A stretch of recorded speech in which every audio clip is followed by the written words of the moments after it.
আমাদের এই সিরিজের একদম শেষ পর্বে স্বাগত। এই পর্বে আমরা দেখব কিভাবে সাধারণ ডেটা থেকে অসাধারণ আবিষ্কারের জন্ম হয়। চলুন গবেষণা প্রক্রিয়ার সবচেয়ে গুরুত্বপূর্ণ শেষ ধাপগুলো এক এক করে জেনে নেওয়া যাক। আগের পর্বে আমরা কিন্তু গোয়েন্দার মতোই কাজ করেছি, তাই না? গবেষণার জন্য প্রয়োজনীয় ডেটা অর্থাৎ আমাদের সূত্রগুলো সংগ্রহ করার কৌশলটা আমরা আয়ত্ত করে ফেলেছি, আর সেই সূত্রগুলোই কিন্তু আজকের তদন্তের মূল ভিত্তি। বেশ, সব সূত্র তো জোগাড় হলো, কিন্তু আসল কাজটা তো এখন শুরু, মানে কেসটা সলভ করা। ডেটার ভেতরে যে একটা গল্প লুকিয়ে আছে সেটাকে খুঁজে বের করতে হবে, ঠিক যেন একটা ডিটেকটিভ থ্রিলার। চলুন তাহলে আর দেরি না করে সেই রহস্যের গভীরে যাওয়া যাক। আজ আমাদের সামনে এই 5টি ধাপের একটা রোডম্যাপ আছে। ডেটার মানে বোঝা থেকে শুরু করে আমাদের আবিষ্কার সবার সাথে শেয়ার করা পর্যন্ত এই ধাপগুলোই আমাদের যাত্রাকে সফলভাবে শেষ করতে সাহায্য করবে। তো ডেটা তো সংগ্রহ করা হলো, এরপরের প্রথম আর সবচেয়ে জরুরি কাজটাই হলো ডেটা বিশ্লেষণ। মানে সংখ্যা আর শব্দের ভিড়ে আসল গল্পটা কি লুকিয়ে আছে সেটা খুঁজে বের করা। ডেটা বিশ্লেষণ মানে কিন্তু শুধু যোগ বিয়োগ বা সংখ্যা গোনা নয়। এর আসল কাজ হলো কাঁচা তথ্যকে এমন একটা জ্ঞানে বদলে ফেলা যা থেকে আমরা কার্যকরী সিদ্ধান্ত নিতে পারি। ডেটা বিশ্লেষণের দুটো মূল রাস্তা আছে। একটা হলো গুণগত বা কোয়ালিটেটিভ অ্যানালিসিস, যেটা আমাদের কেন প্রশ্নের উত্তর খুঁজতে সাহায্য করে, আর অন্যটা হলো পরিমাণগত বা কোয়ান্টিটেটিভ অ্যানালিসিস, যেটা সংখ্যা আর পরিসংখ্যান দিয়ে কতটা বা কী পরিমাণে ঘটেছে তার একটা পরিষ্কার ছবি তুলে ধরে। দেখুন, ডেটা বিশ্লেষণ কিন্তু কোনো এলোমেলো কাজ নয়। এটা একটা খুব গোছানো প্রক্রিয়া। একটা প্রশ্ন দিয়ে শুরু হয়, আর তারপর ধাপে ধাপে কাঁচা ডেটাকে পরিষ্কার করে একটা সিদ্ধান্তে পৌঁছানো যায়। নির্ভুল ফলাফলের জন্য প্রত্যেকটা ধাপে কিন্তু খুব জরুরি। অ্যানালাইসিস তো হলো, এবার যে ইনসাইটগুলো আমরা পেলাম সেগুলো আমাদের পরের ধাপে নিয়ে যাবে। এখন প্রশ্ন হলো, এই সব তথ্যের আসল মানেটা কি, আর এর উপর ভিত্তি করে আমরা কিভাবে একটা ঠোস সিদ্ধান্তে পৌঁছাব। এই কথাটা কিন্তু দারুণ। ডেটা অ্যানালাইসিস আসলে একটা কম্পাসের মতো কাজ করে।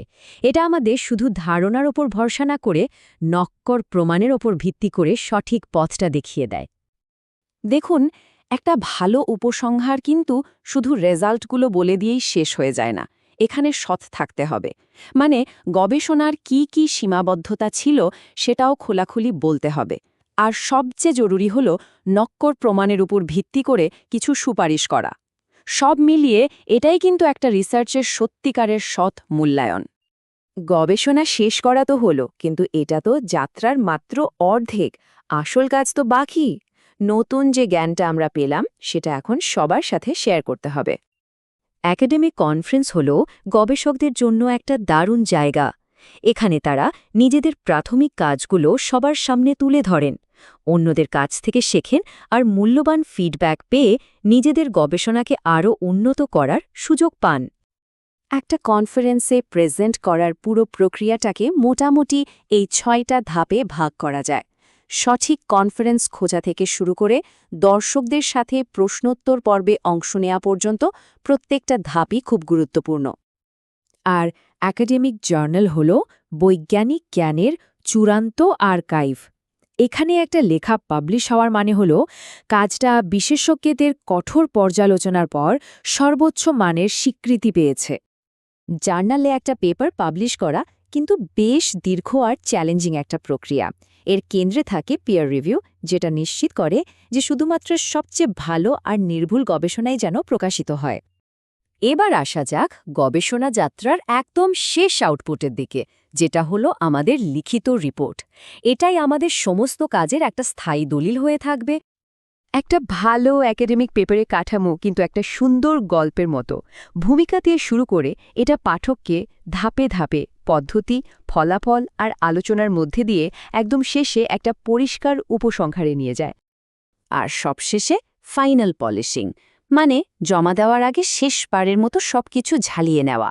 লেখাটা সহজ আর পরিষ্কার কিনা, বাক্যগুলো ঠিকঠাক আছে কিনা, আর হ্যাঁ, গ্রামার আর স্পেলিংয়ের ভুল তো একদমই চলবে না। আর একটা কথা, সাইটেশন আর রেফারেন্সিং যেন নিখুঁত থাকে। মনে রাখতে হবে, প্লেজারিজম কিন্তু একাডেমিক জগতে একটা বিরাট অপরাধ। কাজেই এই ব্যাপারে সর্বোচ্চ সতর্ক থাকতে হবে। বেশ, আমরা একদম শেষে চলে এসেছি। চলুন এবার আমাদের পুরো সিরিজের আলোচনাকে এক জায়গায় এনে দেখি এই যাত্রায় আমরা কি কি শিখলাম। এই সিরিজ জুড়ে একটা প্রশ্ন খুঁজে বের করা থেকে শুরু করে চূড়ান্ত রিপোর্ট লেখা পর্যন্ত গবেষণার পুরো রাস্তাটা আমরা একসঙ্গে পাড়ি দিয়েছি। প্রত্যেকটা পর্বই ছিল এই জ্ঞান অর্জনের যাত্রার এক একটা গুরুত্বপূর্ণ মাইলফলক।